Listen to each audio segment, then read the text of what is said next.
Boa noite a todos. É um prazer estar com vocês novamente, expondo a palavra de Deus. Meus queridos, como os irmãos sabem, eu e alguns irmãos estamos responsáveis na exposição de alguns livros das Escrituras. Eu fiquei responsável com a exposição do livro de Gálatas. Então, os irmãos, por gentileza, abram junto comigo as suas Bíblias no livro de Gálatas. Gálatas, capítulo 1. Nós vamos estar fazendo uma exposição de versículo por versículo nas Escrituras.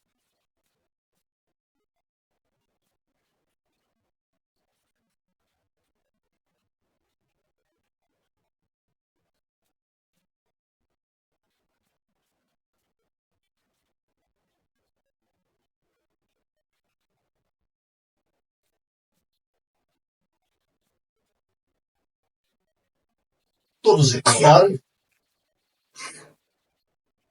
Vamos fazer a leitura. Gálatas, capítulo 1. Diz assim a palavra de Deus. Paulo, apóstolo, não da parte dos homens, nem por homem algum, mas por Jesus Cristo e por Deus Pai, que o ressuscitou dentre os mortos. Vamos ler mais uma vez. Paulo, apóstolo, não da parte dos homens, nem por homem algum, mas por Jesus Cristo e por Deus Pai, que o ressuscitou dentre os mortos. Vamos orar? Vamos pedir a Deus a sua ajuda. Precioso Deus, nós entramos mais uma vez na tua presença e pedimos a tua graça, a tua benignidade, que o Senhor seja conosco neste momento. Peço ao Senhor a sua ajuda para a exposição da tua palavra, como também peço a Deus que a sua graça abunde sobre os que estão presentes para serem iluminados e abençoados pela tua palavra. Acima de tudo, nós desejamos que o Senhor, somente o Senhor, receba a glória que lhe é devida. Nós te oramos no precioso e sagrado nome de Jesus. Amém. Meus irmãos, eu gostaria de começar a exposição desse livro com alguns aspectos introdutórios. Eu quero começar com vocês com algumas alusões, com algumas introduções que podem nos auxiliar a compreender o texto bíblico de uma forma mais geral. É muito comum, quando nós estamos lendo a Bíblia, não entendermos certos contextos, certas palavras ou frases que estão no texto. Nós, às vezes, nos perguntamos o que o autor queria dizer com isso. Quando nós entramos na introdução, nos aspectos introdutórios, essas informações podem nos auxiliar a compreender o livro de uma forma mais geral. Entender algumas coisas que talvez o texto por si só não falaria conosco. Temos aqui nas introduções tanto evidências externas quanto evidências internas. Evidências externas é alguns documentos que foram preservados durante a história que confirmam sobre aspectos culturais da época, o que estava acontecendo ali naquelas regiões. Assim também como os aspectos internos que podemos encontrar no livro. Por exemplo, o que levou o autor a escrever a carta? Qual era a condição das pessoas a quem o autor escreveu? O que estava acontecendo ali? Quais eram os problemas? O que levou essa carta a ser convenida? Então, a introdução tem esse aspecto, nos trazer uma introdução. E eu acho que isso é muito benéfico para nós, porque quando nós entramos no livro com uma concepção mais aberta. Então, irmãos, vamos fazer uma introdução desse livro. Nós temos aí o primeiro aspecto introdutório, é o autor o autor da carta. O autor da carta é o apóstolo Paulo. Paulo é o autor da carta.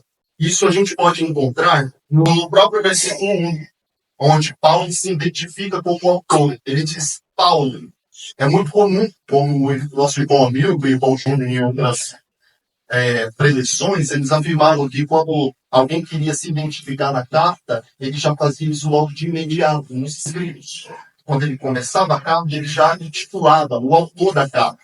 No nosso tempo, nós não fazemos assim. Geralmente, o autor fica no final. Mas aqui ele já se identifica como o autor da carta.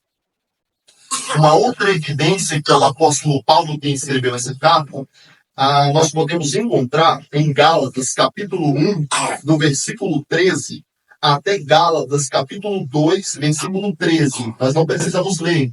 Os irmãos depois podem ler em casa e perceber que nessa perícope, nessa passagem que eu citei, Paulo vai contar um relato autobiográfico.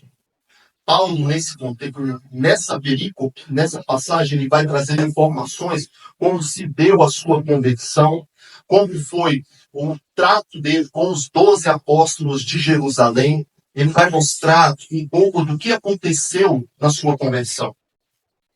Irmãos, por que eu estou dizendo isso aqui? Existe, dentro de círculos acadêmicos estudiosos, chamados de teólogos liberais, esses homens eles não têm fé, eles não são homens de fé. Eles estudam a Bíblia, eles entendem do grego, do hebraico, eles se aprofundam, mas há algo que esses homens não têm, que é fé. E de alguma maneira eles tentam desacreditar a autoria do apóstolo Paulo em muitos livros das Escrituras. Nesse aqui, eles não conseguem, porque nós temos aqui evidências plenas de que é o apóstolo Paulo que escreveu essa carta. Se esses homens tivessem sucesso em dizer que não foi Paulo quem escreveu, mas foi um falso autor que colocou o nome de Paulo, essa carta aqui não seria uma carta reconhecida como palavra de Deus. Então eles desacreditariam a verdade. Porém, nós estamos vendo aqui nessa introdução que de fato é o apóstolo Paulo que escreveu. Temos uma terceira evidência aí, que se encontra em Gálatas, capítulo 1, no versículo 9. Olha nós temos aqui um calor, um aspecto da personalidade de Paulo que mostra que, de fato, é o próprio apóstolo Paulo que escreveu essa carta. Olha o que diz aí. Assim, como já vos dissemos, agora de novo também vou digo. Se alguém vos anunciar outro evangelho, além do que já recebeste, seja anátema. Olhem a linguagem que este homem, que nós encontramos nessa carta e outros livros das Escrituras, ele emprega para se posicionar acerca de pessoas que reclamam, denigrem a verdade. Paulo não economiza na sua firmeza de ser resoluto para se opor a pessoas que deturpam a mensagem do Evangelho. Então nós vemos aqui quando ele diz assim, olha, se alguém apresentar a vocês outro Evangelho, além do que já foi estabelecido, maldito é este homem, maldito é este grupo, essa pessoa. Então nós vemos aqui qualidades de um homem que realmente escreveu essa carta. Nós podemos ver isso em Filipenses, capítulo 3, versículo 2, que ele chama que as pessoas que deturpam a sã doutrina de cães. Eles são como cães. Paulo não cria reserva em se opor àqueles que deturpam a mensagem do Evangelho. Um outro aspecto que nós temos aí, na nossa introdução, é a data. O apóstolo Paulo escreveu essa carta no ano 48 depois de Cristo, no fim da sua primeira viagem missionária. Está escrito em Atos, capítulo 13, 14. Atos, capítulo 13, 14, Paulo realiza ali a sua primeira viagem missionária. E a igreja da Galácia, ela é fruto da sua primeira viagem missionária. Mas o que é interessante aqui é que quando ele escreve essa carta é uma carta que talvez nós podemos chamar de uma carta precoce. O que é uma carta precoce? O que eu quero dizer com isso? Eu quero dizer que logo depois que Paulo estabeleceu igrejas na região da Galácia, essa igreja já estava se distanciando da mensagem do Evangelho, acreditando em homens, em falsos mestres que estavam deturpando a verdade. Essa data aqui mostra que a igreja, essa data aqui mostra que ela tem um teor precoce.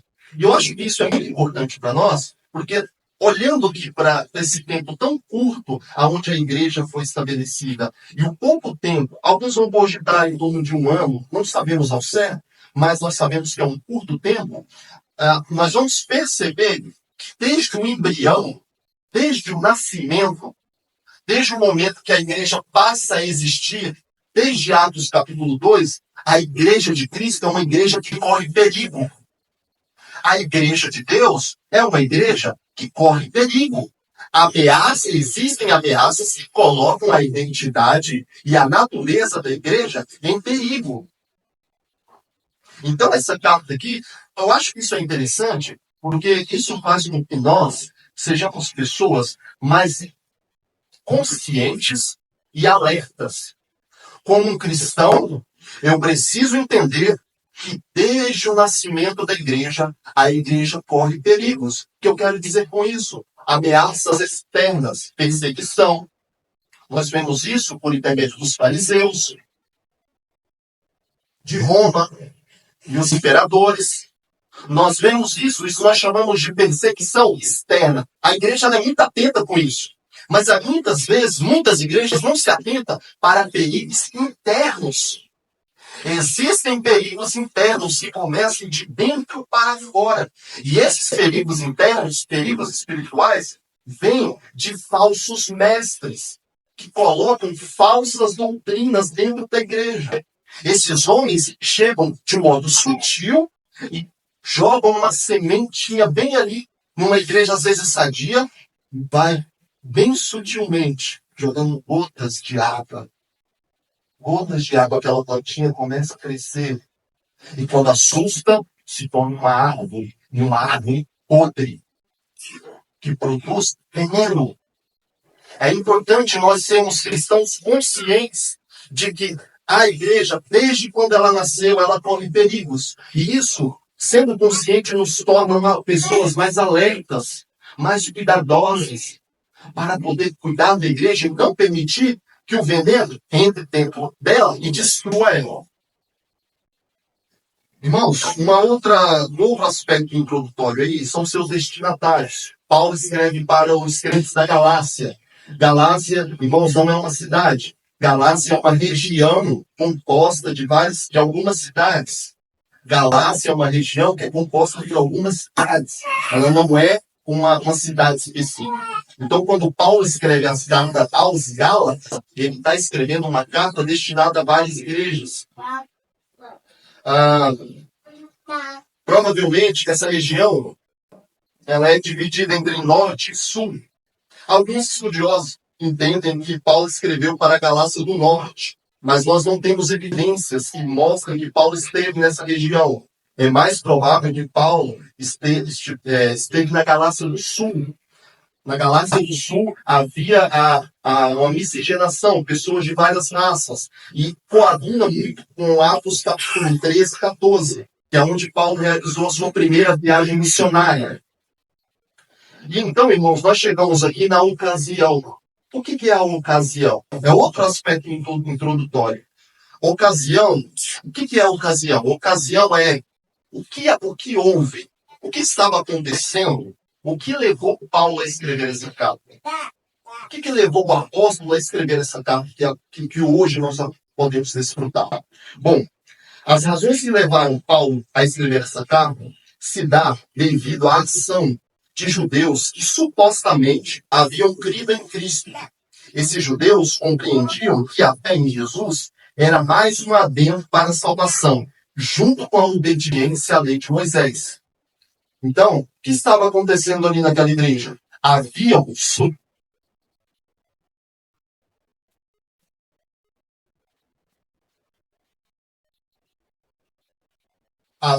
supostos judeus que se diziam cristãos que estavam promovendo uma salvação baseada na fé em Jesus e na obediência da lei.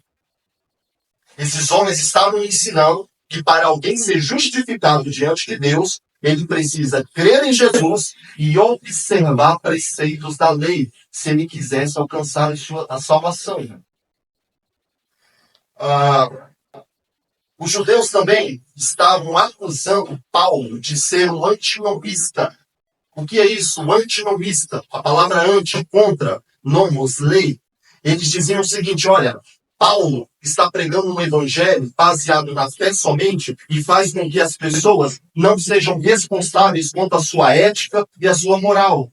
Paulo está ensinando que para ser salvo, preciso crer em Jesus e mais nada. Então, objetivamente, na mente desses homens, Paulo está ensinando, olha, a gente pode viver de qualquer jeito.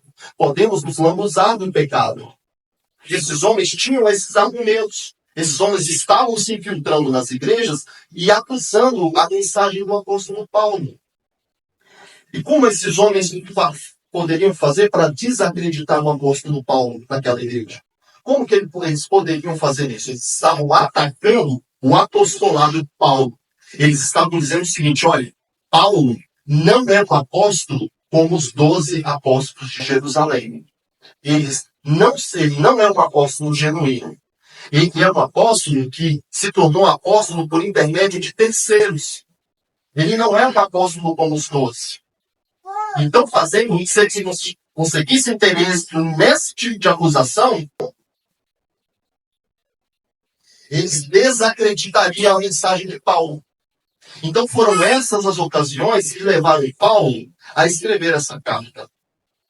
Então, nós temos aí 3 propósitos gerais que nós podemos encontrar na carta de Paulo. 3 propósitos que Paulo pretendia ao escrever essa carta. Primeira, a defesa do seu apostolado. Paulo se empenha, essa é a carta em que nós mais vemos o apóstolo se empenhar para defender o seu apostolado. Ele precisa defender e com outras predições nós vamos ver as razões e por que é importante Paulo defender o seu apostolado. Um segundo propósito, defender a doutrina da justificação pela fé. Lembre-se que esses homens estavam ensinando salvação vem por meio da fé e de boas obras. Paulo, em contrapartida, vai dizer não, a salvação se dá pela fé somente. E o terceiro propósito, lembre-se, aqueles homens estavam acusando Paulo de ser antinomista. Olha, Paulo está ensinando que nós podemos viver no pecado, é só crer. Não temos uma ética e uma moral, uma conduta a viver. Paulo diz que não é assim que funciona. Então, no seu terceiro propósito, ele pretende defender que uma vida de santidade, ela não vem por observar os preceitos da lei. Ela vem por meio do poder do Espírito Santo, que capacita os crentes a observar e a obedecer à justiça da lei. Então, Paulo tem esse propósito aqui em mente. Então, nós chegamos aí, irmãos, em Gálatas, capítulo 1, versículo 1.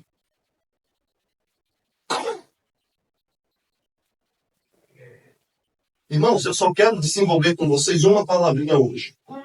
Numa outra oportunidade, nós vamos estar discorrendo todo o versículo.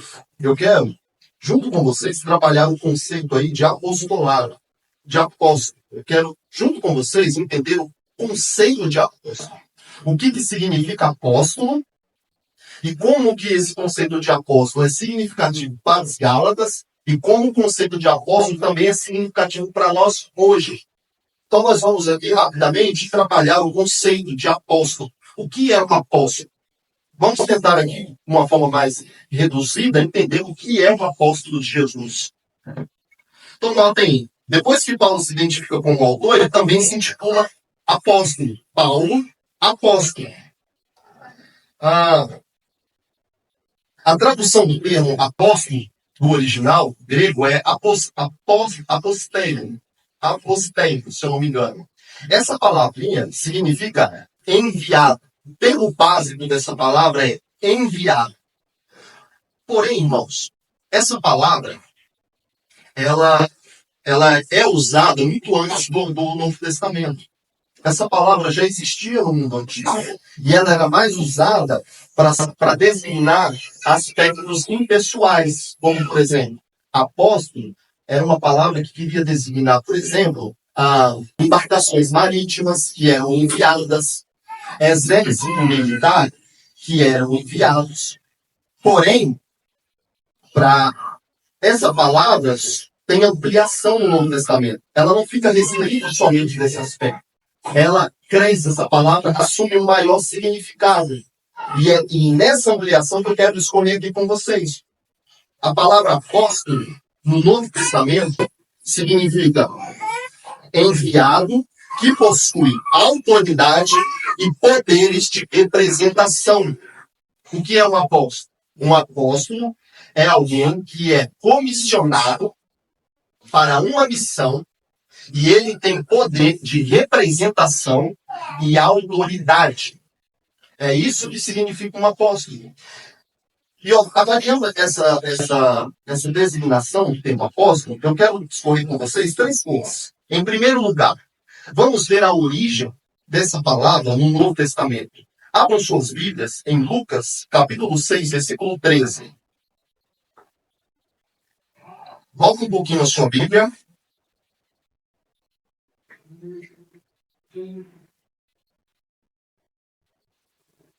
Lucas, capítulo 6, versículo 13. Nós vamos perceber aqui que Jesus é a primeira pessoa que vai fazer um uso do termo no Novo Testamento. Lucas, capítulo 6, versículo 13. Olha o que diz aí. E quando já era dia, chamou a si os seus discípulos e escolheu 12 deles, a quem também deu o nome de apóstolos. Então nós percebemos aqui que Jesus é a primeira pessoa que vai fazer o uso do termo. Em segundo lugar, um apóstolo é um representante legal de Cristo, fazendo um paralelo com o Antigo Testamento. Provavelmente, irmãos, Jesus está fazendo um paralelo ao Antigo Testamento, no conceito de representante. Um apóstolo é um representante de Cristo. Mas o que significa essa representação? Essa representação é uma representação legal. O que significa isso?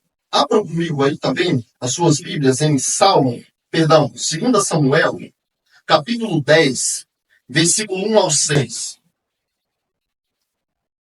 2 Samuel,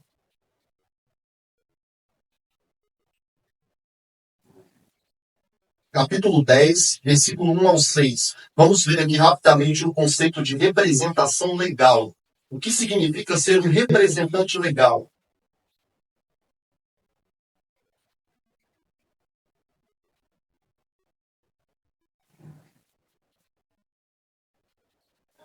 Segunda Samuel, capítulo 10, versículo 1 ao 6.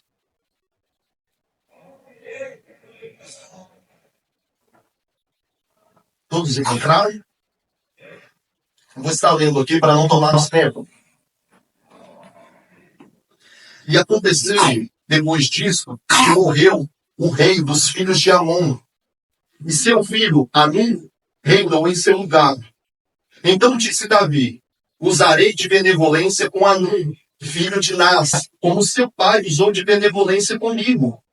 E enviou Davi os seus servos. Preste atenção. E enviou, olha aqui o conselho de enviar.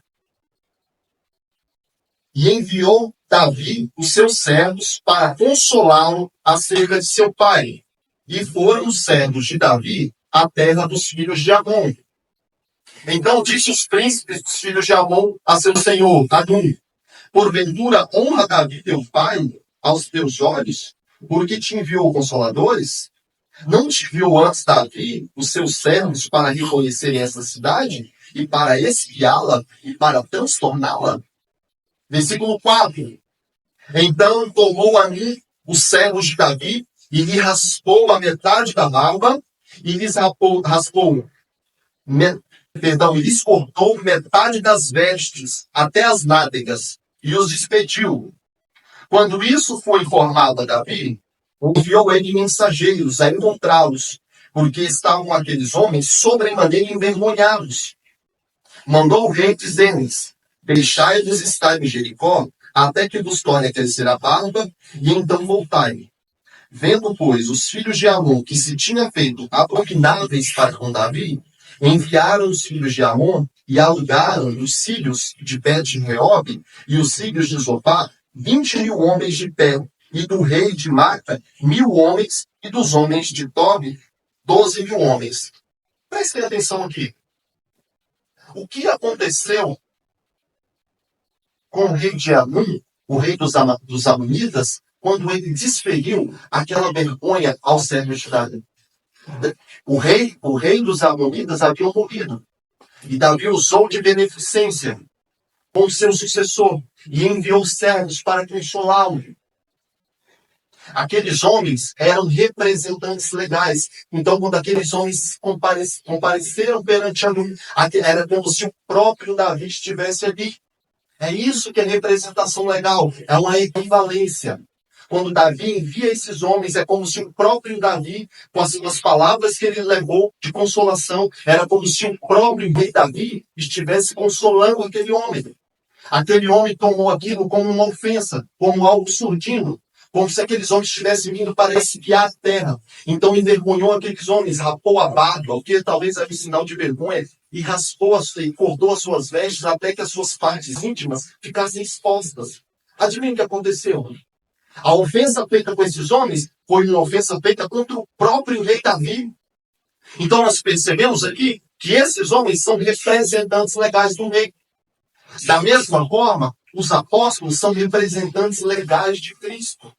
Aonde os apóstolos atuam e falam no que concerne ao reino de Deus, é como se o próprio Cristo estivesse falando. Olha, em terceiro lugar, fazendo ainda um paralelo com esse conceito do Antigo Testamento. Jesus, em Mateus capítulo 10, versículo 40.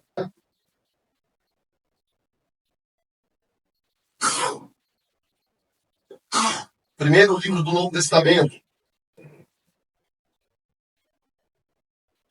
Olha o que Jesus diz aos seus discípulos.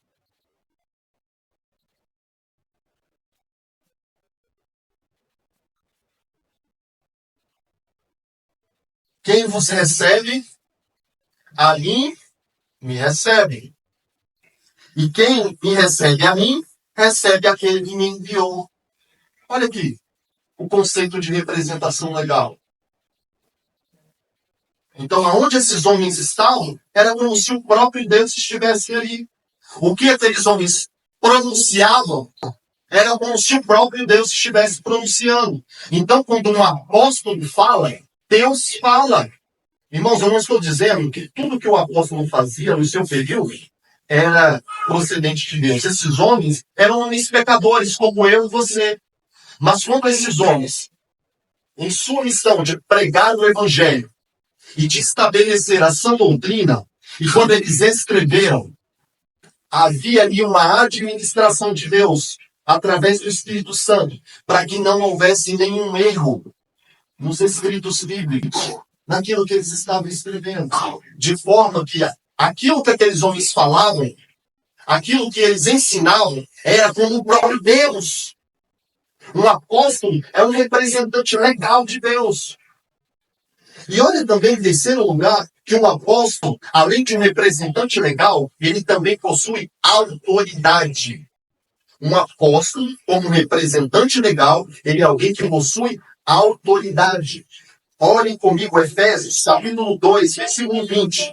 Irmãos, hoje nós só estamos trabalhando o conceito de apóstolo. Isso vai ser muito útil para quando nos escolher da carta. Por isso eu acho importante nós trabalharmos aqui bem brevemente o conceito de apostolado. Efésios, capítulo 2, versículo 20. Olha o que o apóstolo Paulo vai dizer. Edificados sobre o fundamento dos apóstolos e dos profetas e de Jesus Cristo. E que Jesus Cristo é a principal pedra de esquina. Prestem atenção na parte A. Olha o que o apóstolo Paulo vai dizer.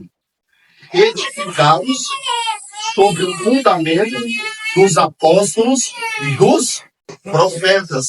O que esse texto aqui quer ensinar? Irmãos, perceba que Paulo está usando uma figura de linguagem para expressar a sua autoridade para alguém que vai estabelecer doutrina. Ele usa a figura de um edifício. Quando nós construímos uma casa, o que primeiro se assenta? A fundação, o alicerce. Um apóstolo tinha autoridade para estabelecer o alicerce. O que é o alicerce que ele quer falar? O fundamento aqui é o corpo de doutrina. O corpo de doutrina bíblica. Então, o apóstolo é alguém que tem autoridade para estabelecer o que é palavra de Deus e o que não é. Irmãos, ele é alguém que estabelece o fundamento. Em 1 Coríntios, capítulo 3, se eu não me engano, versículo 10 e 11, Paulo tem essa consciência. Eu sou o que estabelece o fundamento. Outro edifica sobre o fundamento. Ele diz, eu sou o que estabelece. Outro, quem é o outro? Pastores, pregadores, evangelistas. O que nós podemos fazer? Nós não estabelecemos um fundamento, as bases da doutrina. O que nós podemos simplesmente fazer é colocar tijolos sobre aquele fundamento. Ou seja, o fundamento, através desse fundamento, é que eu exponho a palavra de Deus. Ela é oriunda dos apóstolos. Então, o apóstolo de Jesus Cristo, ele é alguém que possui autoridade. Autoridade para falar a palavra de Deus. Autorizado pelo próprio Deus. Isso é um apóstolo. Ele é alguém que é comissionado numa missão. Nessa missão, ele é um representante legal e ele tem autoridade para falar em nome de Deus. Como se o próprio Deus estivesse falando por intermédio dele. O que se conclui disso, meus irmãos? Nós aprendemos que a fé cristã é uma fé apostólica. A fé cristã, aquilo que nós cremos com a palavra de Deus, ela é uma fé oriunda dos apóstolos. Meus queridos, diante disso, irmão Marcelo, entendi o que é um apóstolo. Mas como isso é útil para a minha vida? Como é que eu vou pegar tudo isso que eu aprendi e levar para casa? Como é que eu vou aplicar esse texto na minha vida? Esse conceito de apostolado? Eu quero escolher aqui com vocês 3 ou 4 aplicações que nós devemos inferir sobre o apostolado. A primeira delas é: qual é o trato que o crente deve ter com o ministério apostólico? Sabendo que os apóstolos são pessoas autorizadas por Deus, qual é o trato que eu devo ter com esses homens? Ou com aquilo que ele deixou registrado na sua palavra? Como é que eu respondo à autoridade dos apóstolos? Que no caso aqui, que nós estamos tratando, é o apóstolo Paulo. Como é que eu respondo à autoridade e à representação desse homem? Como é que você vive a sua vida cristã? Como é que você pauta a sua conduta e a sua ética? Como você se comporta no seu casamento? Como é que você se comporta no seu trabalho, na sua escola? A maneira como você se comporta é baseado naquilo que os apóstolos ensinaram ou é baseado naquilo que você acha? Naquilo que você gosta? Ou em filosofias seculares? Quando você precisa tomar uma decisão, quem você consulta? Você consulta os apóstolos de Cristo, descritos no Novo Testamento, ou você procura gurus que preveem o futuro? Você procura homem, quando você quer ouvir Deus, você procura Deus pelo que ele já falou, ou pelo que ele vai falar? Por intermédio de gurus, de homens que dizem prever o futuro e que nada sabem da palavra de Deus. A título de ilustração, irmãos, eu conheço pessoas que, querendo se casar, dão como uma ilustração para nós, querendo se casar, ficou pedindo a Deus confirmação. Olha para você ver a mentalidade da pessoa.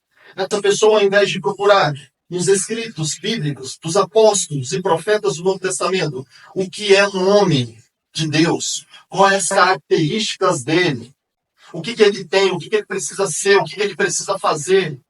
Em vez de procurar aqui, no que Deus já falou, essa pessoa diz algo como o seguinte: se fulano de tal me dá um presente, então ele é uma confirmação de Deus para eu me casar com ele. Irmãos, não tem cabimento. Irmãos, nada expura esse tipo de invocação. Nós precisamos ser um povo cuja fé é uma fé apostólica. Eu quero ser uma mulher de Deus, eu procuro um conteúdo apostólico. Eu quero ser um pai bíblico. Eu quero ser um pai que é segundo Deus. Conteúdo apostólico. Eu quero ser o melhor funcionário da empresa. Conteúdo apostólico. Deus já revelou para nós o que Ele quer de nós, irmãos. Deus já revelou na sua palavra o que Ele quer de mim e de você. Não sejamos preguiçosos, mas diligentes. Como você trata as Escrituras?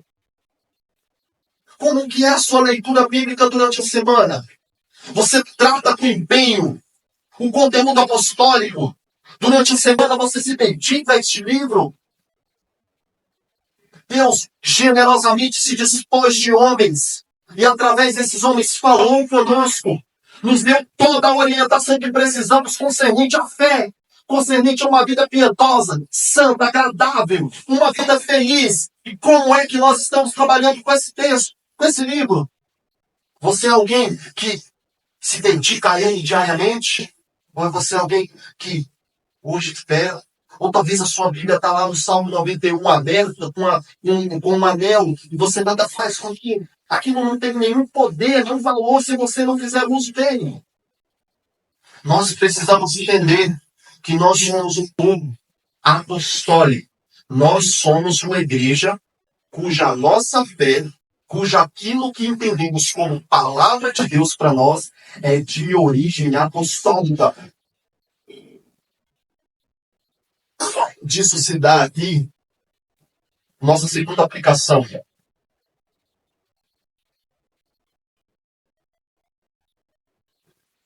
Irmãos, prestem atenção no que eu vou dizer aqui. Prestem muita atenção. Não existe mais apóstolo. O ministério apostólico se encerrou há muito tempo. Os homens que arrogam esse título hoje não são apóstolos. O ministério apostólico, sabe aonde ele se encerrou? No segundo século da história da igreja. Primeiro século, primeiro ano de Cristo, 1 ao 100, ministério apostólico. 101 em diante, se encerrou o ministério apostólico. Não existem mais apóstolos. Irmão Marcelo, como você tirou essa conclusão? Efésios 2:20. Olha o que ele diz novamente. Edificado sobre o fundamento dos apóstolos e dos profetas. O que o apóstolo e os profetas do Novo Testamento fizeram? Estabeleceram fundamento. O fundamento já está posto? Já. Aonde? Qual é o fundamento? O curso de doutrina bíblica. A doutrina cristã está fechada. O fundamento é este aqui. O que eu estou fazendo aqui com os irmãos, com os presentes, eu estou edificando sobre o fundamento. Eu não estou lançando o fundamento, mas eu estou edificando sobre ele. Não existe mais apóstolos. Por quê? Porque se o fundamento já está posto, e se o ministério apostólico envolve estabelecer o fundamento, logo não é mais necessário esse ministério. Porque se ainda existe apóstolo, então esse livro aqui não acabou. Esse livro aqui não está fechado. Eles foram colocados em Deus para estabelecer o corpo de doutrina cristã da qual nós devemos crer. E se ele já está fechado, logo o ministério apostólico não é mais necessário. Se nós admitirmos que ainda existe apóstolo, então tem mais doutrina para a gente colocar aqui. E venhamos e convenhamos, irmãos. Se nós demos crédito a esses homens que se dizem apóstolos, haja papel. Haja papel. Porque a quantidade de homens que arrogam esse título não tem igual. Mas esses homens, o que esses homens são? Esses homens são apóstolos fraudulentos. O que esses homens são? Eles são chupacabras. Essa é a expressão que eu vou definir. Vocês já ouviram falar de chupacabra? Da lenda do chupacabra? A lenda americana do chupacabra? Começavam a aparecer cabras, o pescoço furado, o sangue todo sugado. É isso que esses homens são. Chupacabras. Se você der crédito a esses homens vão arrancar tudo que tem de vocês. Esses homens querem arrebanhar as ovelhas de Cristo, acabar com elas, destruir, fazer delas massa de domínio, para arrancar, para fazer o que elas façam as suas vontades. O que esses homens querem é benefício, eles querem seu dinheiro, eles querem favores sexuais e querem dominar sobre vocês. Não deem crédito a esses homens e não tenham medo deles. Esses homens adoram usar o Antigo Testamento. Pegar textos distorcidos, como Satanás.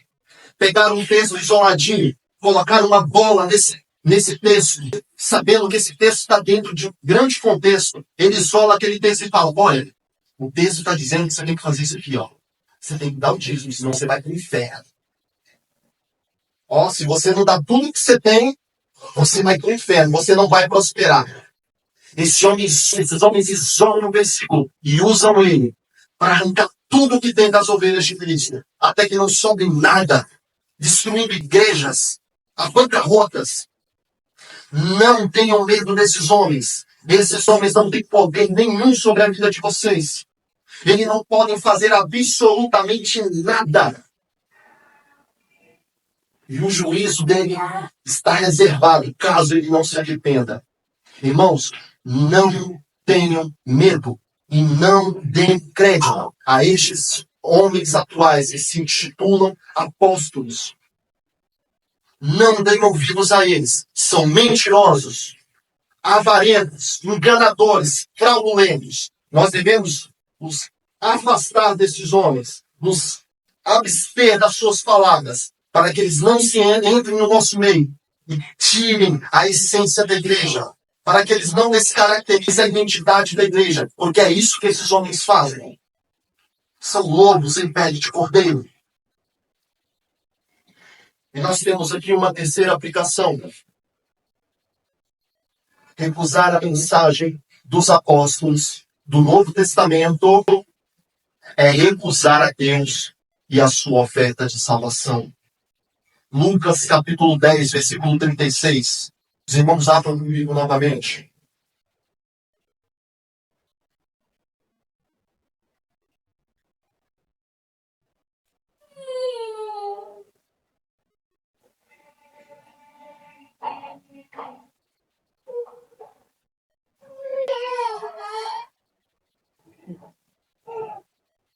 Lucas,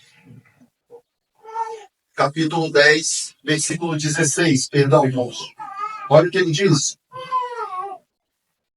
Quem vos ouve a voz, a mim me ouve.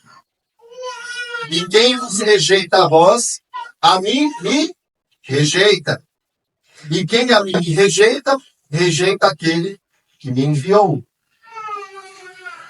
Meus queridos, eu não sei dizer quem é crente. Eu não conheço a mente de todos aqui.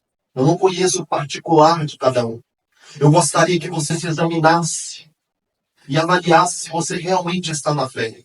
Se você ainda não crê no Evangelho e você continua resistindo à mensagem dos apóstolos, recusando a mensagem desses homens inspirados por Deus, você está recusando o próprio Deus.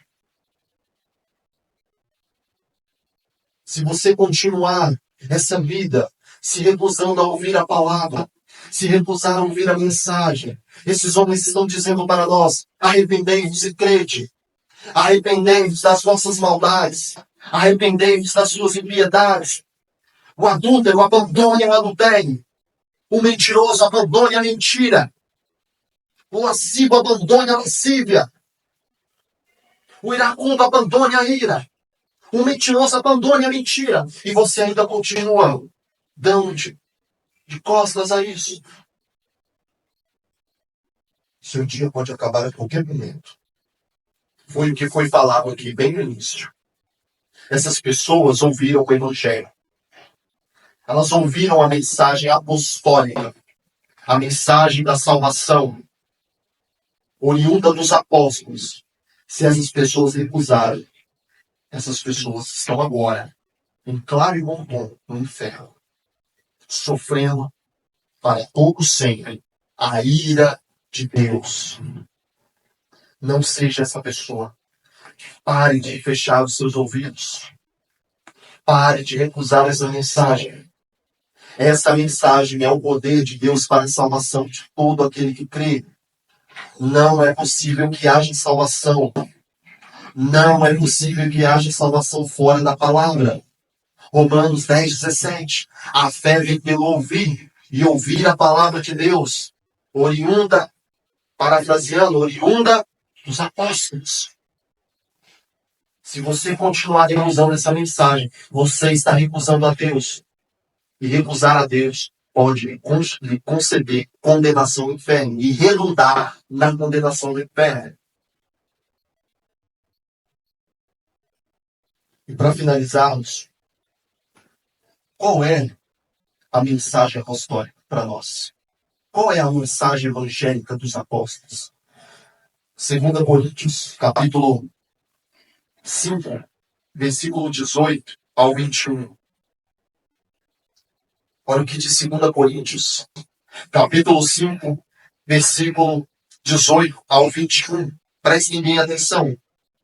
Olhem aí. Nós aprendemos que os apóstolos são pessoas comissionadas para falar a palavra de Deus. Esses homens são representantes legais. O que eles falam, Deus fala por intermédio deles. E eles possuem autoridade proveniente de Deus. Então, o que esses homens então ensinam? Preste atenção. E tudo isso provém de Deus, que nos reconciliou consigo mesmo, por Jesus Cristo, e nos deu o ministério da reconciliação. Qual é o ministério? Qual é o serviço apostólico? Qual era a mensagem dos apóstolos? Reconciliação. E isto é, Deus estava em Cristo, reconciliando consigo o mundo, não lhes imputando os seus pecados, e pôs em nós a palavra da reconciliação. De sorte, olha aí o conceito de representação de novo, de sorte que somos embaixadores da parte de Cristo, como se Deus por nós rogasse. Rogando-vos, pois, da parte de Cristo, que vos reconcilieis com Deus. Aquele que não conhecia o pecado, o fez pecado por nós, para que nele fôssemos feito justiça de Deus. Olha aqui a mensagem apostólica. Reconciliem-se com Deus. Se você ainda não creu no Evangelho, a mensagem apostólica é essa. Todos pecaram. Não há um justo sequer. Não há ninguém na face da terra que não tenha cometido pecado, que não tenha quebrado a lei de Deus. Não há ninguém. Todos quebraram a lei de Deus. Todos mentiram, roubaram, adulteraram em seus corações. Todos esses homens são passivos da ira de Deus. Todos esses homens são inimigos de Deus. Deus está contra esses homens. Esses homens estão contra Deus. Por intermédio do ministério apostólico, através daquilo que Jesus realiza na cruz, os homens são reconciliados com Deus. É na cruz do Calvário que o seu pecado é perdoado. É na cruz do Calvário que a justiça de Cristo é imputada à sua conta. É somente dessa forma que você pode se reconciliar com Deus. Se você não creu no Evangelho, eu tenho uma péssima notícia a te dizer. Deus é o seu inimigo declarado. Deus está contra você. Mas através do Cristo, daquilo que ele realizou na cruz, pregado pelos apóstolos. Ele chama os homens a se reconciliarem. Ele chama a mim e a você a levantar uma bandeira branca de paz e se render a Deus por intermédio de Cristo. Reconcilie-se com Deus. Se você ainda não creu no Evangelho, reconcilie-se com Ele. Se você se afastou da fé, reconcilie-se com Deus. Diga a Deus: Senhor, perdoe a minha miséria, perdoa os meus pecados e por intermédio do seu doce Filho, me salva, me reconcilia. Se você orar assim a Deus com sinceridade, você se tornará amigo de Deus, filho de Deus, herdeiro de promessas celestiais incontáveis. Se arrependa e creia em Cristo para que você possa alcançar a reconciliação que vem através da mensagem apostólica. Vamos orar. Precioso Deus, nós mais uma vez nos colocamos diante da tua presença e imploramos ao Senhor que o Senhor nos faça um povo cuja fé é oriunda dos apóstolos. Inclina os nossos corações para que esses homens disseram nas Sagradas Escrituras. Nos afasta, Senhor, da mentira, do engano, de gurus de homens que nada sabem, de loucos, de falsos apóstolos. Guarda-nos, ó Deus, e nos torna um povo apostólico, um povo cuja fé é embasado na fé apostólica. Inclina os nossos corações a dar mais atenção à tua palavra, para que sejamos um povo bem orientado, para que sejamos um povo das Escrituras. Tenha misericórdia de nós, Senhor. Inclina os nossos corações a tratar esse livro como um livro precioso, sagrado. Ajuda-nos, ó Deus, a compreendê-lo. Ajude-nos a entender o que o Senhor nos tem dito por intermédio desses homens. Tem compaixão de nós. Nós pedimos hoje, nessa noite, a tua ajuda, para que, intermédio do ministério desses homens, possamos compreender a tua palavra e, por intermédio dela, glorificar somente ao Senhor. Assim nós oramos na tua presença, em nome de Jesus Cristo. Amém.